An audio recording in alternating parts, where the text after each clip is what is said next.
اعوذ باللہ من الشیطان الرجیم بسم اللہ الرحمن الرحیم لقد جاءکم رسول من انفسکم عزیز علیہ ما عنتم حریص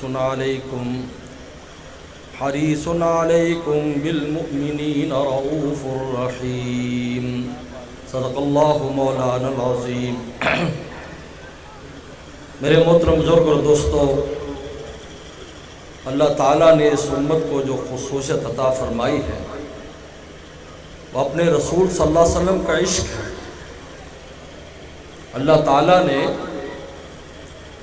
اس امت کو جو پیغمبر سلام کی محبت عطا فرمائی ہے اور جس طرح یہ اپنے رسول کی عاشق ہے، اس سے پہلے دو بڑی امتیں گزری ہیں۔ حضرت موسیٰ علیہ السلام گزرے، یہودی بہت بڑی امت ہے۔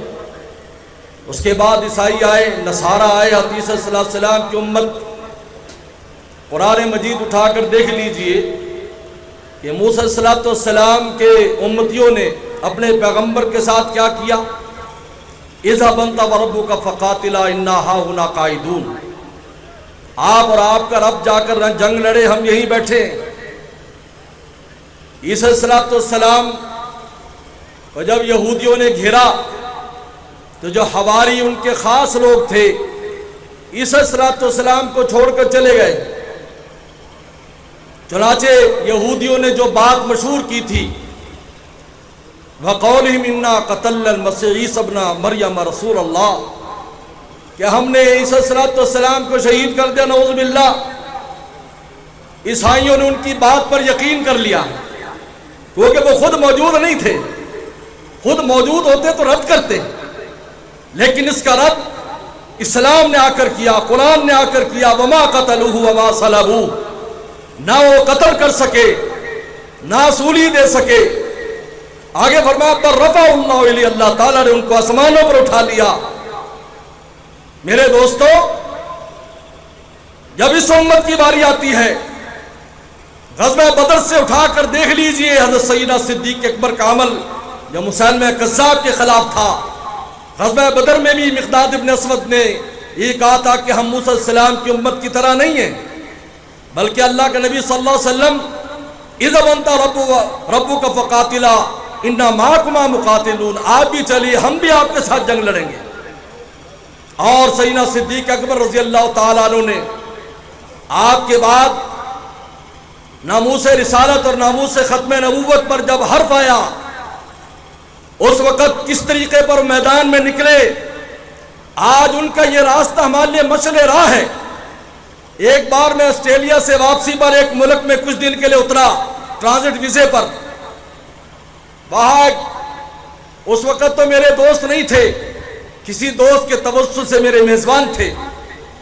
انہوں نے اگلے دن پاکستانیوں کا کھانا رکھا، میں بھی اس میں شریک تھا۔ محفل لگی ہوئی تھی تو اچانک ایک آدمی نے بات کی، ایسی اچانک بات کر دی، حالانکہ موضوع نہیں تھا۔ اس نے کہا یہ جو ختم نبوت کا عقیدہ ہے یہ 14ویں صدی کے مولویوں کا بنایا ہوا ہے، یہ بات اس نے کر دی۔ چونکہ وہ اچانک ایسی بات کی، میں حیران ہو گیا۔ تو اچانک میری منہ سے نکلا کہ بھائی ختم نبوت کے عقیدے کے بارے میں سب سے پہلے میدان میں تو ابو بکر صدیق رضی اللہ تعالیٰ نکلے تھے۔ آپ بتائیے وہ کون سی صدی کے مولوی تھے؟ سب حیران ہو گئے میری بات کو سن کر۔ بعد میں پھر میں نے میزبان سے کہا کہ یہ کون لوگ تھے؟ کہا یہ قادیانی لوگ ہیں، ہمارے پاس آتے جاتے ہیں، ہمیں تبلیغ کرتے ہیں، ہمارا ذہن بناتے ہیں، لیکن آپ کے ایک جملے نے ان کی ساری محنت ختم کر دی کہ پیغمبر صلی اللہ علیہ وسلم کے بعد خلیفہ اول جس بات پر میدان میں نکل رہے ہیں میرے دوستو، اور آج بھی الحمدللہ 1400 سال کے بعد بلکہ قیامت تک پیغمبر سلام نے پیشن گوئی دی کہ قیامت تک دجال آتے رہیں گے، لیکن انشاءاللہ تعالی امت اسی طرح نکلتی رہے گی۔ اس لیے حضرت مفتی شفیع صاحب رحمۃ اللہ علیہ فرمایا کرتے تھے ہم کو مٹا سکے یہ زمانے میں دم نہیں، ہم کو مٹا سکے یہ زمانے میں دم نہیں، زمانہ تو ہم سے ہے، زمانے سے ہم نہیں۔ میں اپنے اس گفتگو کو اس شعر پر ختم کرتا ہوں.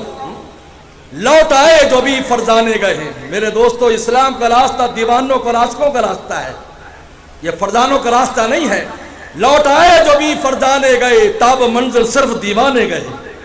مستند رستے وہی مانے گئے، گزر کر جس سے تیرے دیوانے گئے. وآخر دعوانا ان الحمد للہ.